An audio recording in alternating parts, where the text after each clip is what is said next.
सिंधिया के खिलाफ दिग्विजय सिंह होंगे कांग्रेस के उम्मीदवार, राहुल ने कर दिया ऐलान। सिंधिया को घेरने का कांग्रेस ने बना लिया ठोस प्लान। कमलनाथ को कांग्रेस में रहना है तो लड़ना होगा चुनाव।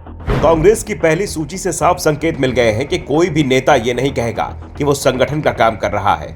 हाईकमान जिसे टिकट देगा उसे चुनाव लड़ना ही पड़ेगा। कांग्रेस उम्मीदवारों की सूची में केसी वेणुगोपाल का भी नाम शामिल था। वेणुगोपाल कांग्रेस के ही राष्ट्रीय महासचिव हैं और पार्टी अध्यक्ष मल्लिकार्जुन खड़गे के बाद उनके पास सबसे बड़ी जिम्मेदारी है। अगर ये कहा जाए कि वो अध्यक्ष से ज्यादा काम देख रहे हैं तो ये भी गलत नहीं होगा। वेणुगोपाल अलग अलग राज्यों में नेताओं के साथ लगातार बैठक करते रहते हैं।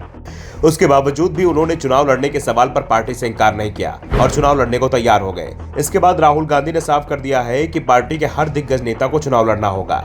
राहुल गांधी के टारगेट पर इस समय सबसे ज्यादा अगर कोई नेता है तो वो है केंद्रीय मंत्री ज्योतिरादित्य सिंधिया।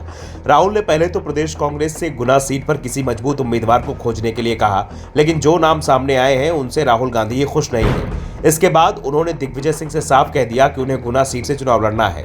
दावा किया जा रहा है कि दिग्विजय सिंह अभी तक अपने बेटे के लिए राजगढ़ सीट मांग रहे हैं, लेकिन अब पार्टी ने दिग्विजय सिंह से ही गुना सीट पर चुनाव लड़ने को कह दिया है। अगर दिग्विजय सिंह तैयार हो जाते हैं तो गुना में इस बार सिंधिया और दिग्विजय सिंह के बीच रोचक मुकाबला देखने को मिलेगा। इसके अलावा कमलनाथ से भी चुनाव लड़ने को तैयार रहने को कहा गया है। कमलनाथ को पार्टी पहले छिंदवाड़ा चुनाव लड़ाने की तैयारी कर रही थी, लेकिन कमलनाथ ने अपने बेटे नकुलनाथ का नाम आगे बढ़ा दिया। नकुलनाथ छिंदवाड़ा से सांसद हैं, इसलिए हाईकमान ने कमलनाथ की मांग को स्वीकार कर लिया है, लेकिन यह भी साफ कर दिया है कि कमलनाथ को चुनाव लड़ना होगा। उन्हें जबलपुर सीट से चुनाव लड़ाया जाएगा। वैसे यहां से तरुण भनोत भी दावेदारी कर रहे हैं। भनोत को कमलनाथ का करीबी माना जाता है। ऐसे में कमलनाथ के चुनाव लड़ने की सूरत में भनोट वैसे भी अपना नाम वापस ले लेंगे।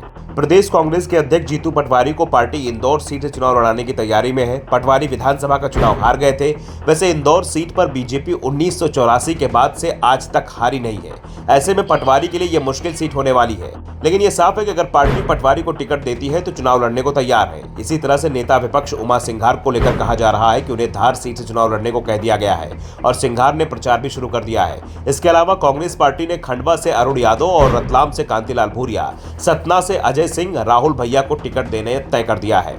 सीधी से कमलेश्वर पटेल के नाम को लेकर सीधी से कमलेश्वर पटेल के नाम को लगभग तय माना जा रहा है।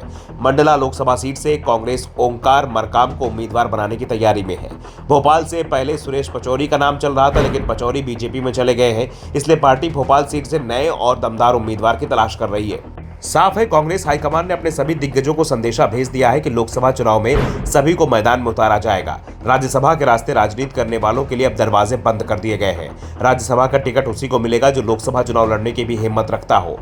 कांग्रेस की चुनाव समिति की बैठक 11 मार्च को होनी है और दावा किया जा रहा है कि इसके बाद अगले ही दिन यानी 12 मार्च को कांग्रेस अपने 80 से 100 उम्मीदवारों के नामों का ऐलान कर सकती है। पार्टी अभी तक एक सूची जारी कर चुकी है जिसमें 39 नाम थे और इनमें भी सबसे ज्यादा नाम दक्षिण भारत के 3 राज्य केरल, कर्नाटक और तेलंगाना से थे। Bureau report, the Navdarpan news.